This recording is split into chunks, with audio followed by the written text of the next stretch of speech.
Welcome back. Joining me now, I'd like to welcome Ismail Moola, who's the South African representative of the Gaza Freedom Flotilla. Ismail, assalamu alaikum wa rahmatullahi wa barakatuh, and jazakallah so much for joining us.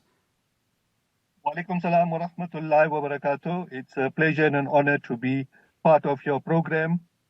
We know and we are aware that the plight of the Palestinians is close to the hearts of all our brothers and sisters in South Africa. Ismail, I think we all woke up this morning as early as 3:30, as early as 3 o'clock, and we saw the footages that were coming through WhatsApp. Various some news outlets had shown it. Say the word sad is, I think, an understatement. This is disgraceful, isn't it? Absolutely disgraceful and disgusting, taking into consideration that on this particular mission, we had tremendous amount of international coverage, unprecedented in terms of all our prior missions. And it was an expectation from us that because of all the high-profile people that were on this particular boat, our people will be permitted to reach the shores of Gaza. So, of course, for us, it's a big disappointment. And once again, it tells us how the Zionist regime carries on with its activities with impunity and knowing very well that it's going to have no consequences to all the legalities and the illegalities of its actions.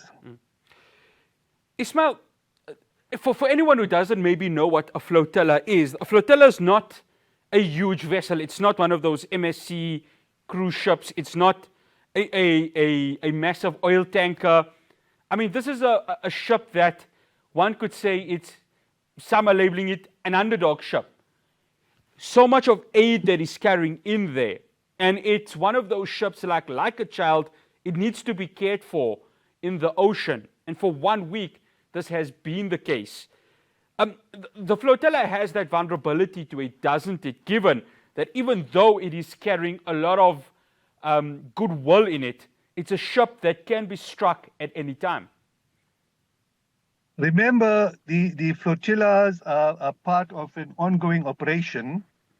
And, in the year 2007, that is when you had the siege. And our first attempt to break the siege was in 2008. And those were also small boats.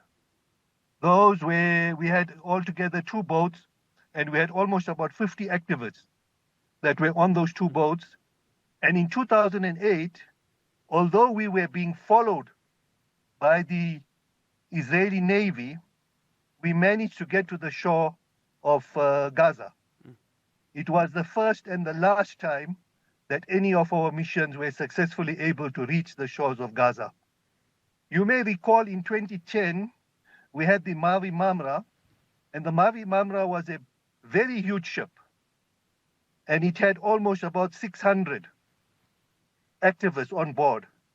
And that ship was attacked, and sadly, 9 of our activists lost their lives. So we've been going on every year with the idea to break the siege on Gaza and using different sizes of boats depending on the availability. Remember, we as the Freedom Flotilla Coalition, we have to buy these boats. Because of the risks that it carries, nobody will allow us to use any of their boats, or we can't hire anybody else's boats. We've got to purchase them so that we carry the risk ourselves.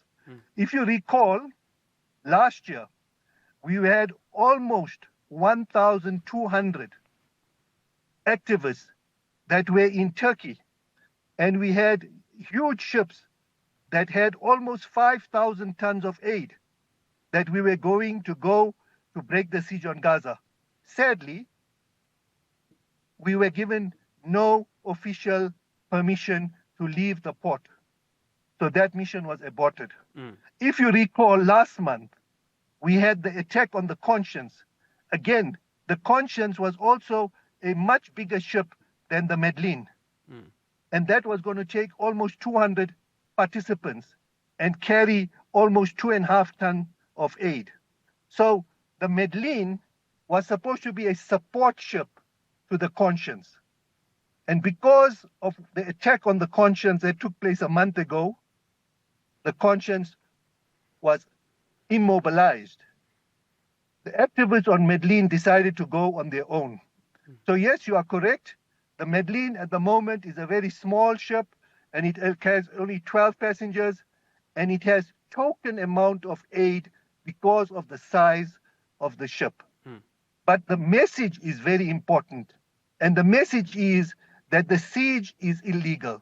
The message is that we, as international activists, will do whatever we can, even if it means that we've got to risk our lives in order to open a humanitarian corridor.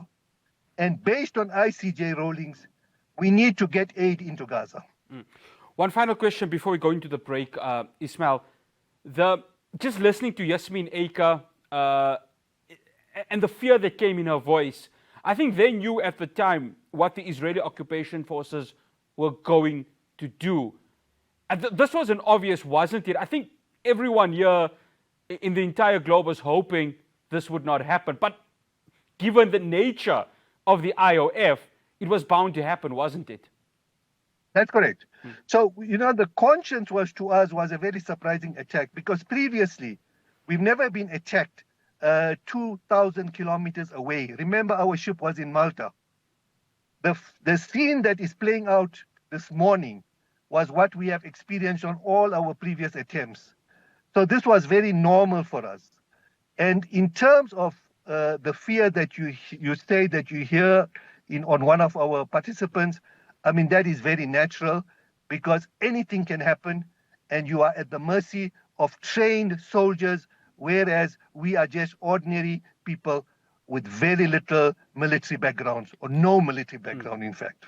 After the break, I continue my conversation with Ismail Moola. Do stay tuned.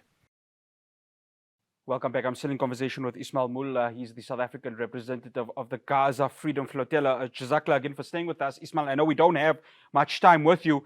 Ismail, that white stuff that was sprayed onto the ship, many, of course, said that this was to block radar so that the participants within that flotilla, the Madleen, could go ahead and get assistance.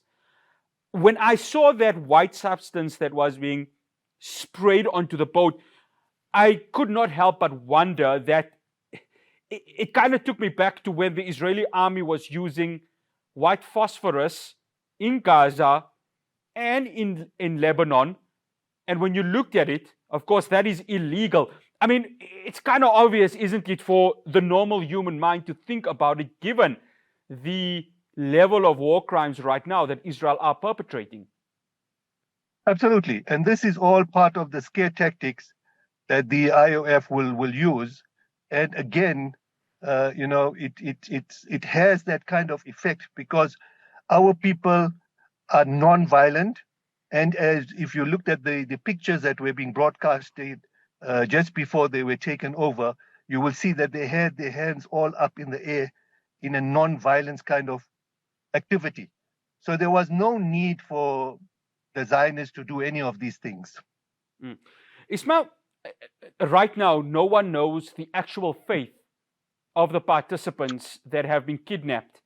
It's concerning because when you look at the history of how Israel treats hostages, it's scary. What is the discussion now? And I want to turn to the governments of the countries which are being represented by these participants. Yeah, so the Madleen, fortunately, is in a very strong position in the sense that it has a British flag. And in situations like this, where the kidnapping has taken place in international waters, Britain then has a responsibility to protect those that are on this particular ship. Also, we have a lot of European nationals on the ship. And again, those countries, France has got 6 representatives on this boat. They also will now have to have a responsibility in order to ensure the safe passage of their own citizens. But we know from previous experience, and not only in regard to the flotilla, but in terms of ICJ rulings, the world is paralyzed. So we're not expecting too much from these governments. The reality is that the change will only come about by the people. And you are seeing that in recent demonstrations that have been taking place in all these European countries, the support has been unbelievable. And people are now making themselves more vociferous in support for Palestine. Ismail, it's got the British flag. 2 weeks ago, the UK government says it's considering, and one needs to look at the word consider as the actual one where it's a 50-50 right now. But when one looks at it, it's very difficult for people to actually take the word of the British government if they are going to go ahead and either apply sanctions to Israel or even less yet, condemn what had happened this morning. Absolutely. The reality is that, the Zionist tentacles are very long. And the influence that they have on not only Western countries, but even on African countries is tremendous. So the reality on the ground is that we don't expect much from governments. I mean, 2 weeks ago, France was also very vociferous in terms of saying that it will recognize the Palestinian state. And last week, they sort of watered it down because of pressure from America. If we look at the sad situation, the reality is that it is only the people, ordinary people, that can bring about a difference and a change in terms of world opinion to the Palestinians. Ismail, the genocide has to end. Food has to be brought into the Gaza from all avenues, not only by flotillas, but even through air corridors and land corridors. The reality is that our brothers and sisters are isolated and more so disgracefully by their own Arab neighbors, which is really sad. Ismail, I know you have to go, but the world has changed, haven't they? Just looking at the visuals today, whatever narrative gets spun by Israel and its partners, the world is watching, and one can look at the world and say, well, they're not, number one, ignorant, and number two, they are well aware of what has just happened, not only in the last 18 months, but just this morning. Absolutely. And the support that we are getting, the coverage that we are getting, we are on mainstream news worldwide, and that just shows us that the tide has turned, and Palestine now is becoming a focus, and people are really tired and fed up with all the atrocities that have been taking place and still taking place, and the inaction of their governments. Ismail, absolute pleasure having you on. Shukran so much. Assalamu alaikum wa rahmatullahi wa barakatuh. Wa alaikum salam wa rahmatullahi wa barakatuh. There it's Ismail Moola. He's the South African representative of the Gaza Freedom Flotilla. Well, I guess what we need to see from this is quite simple. They've now been taken.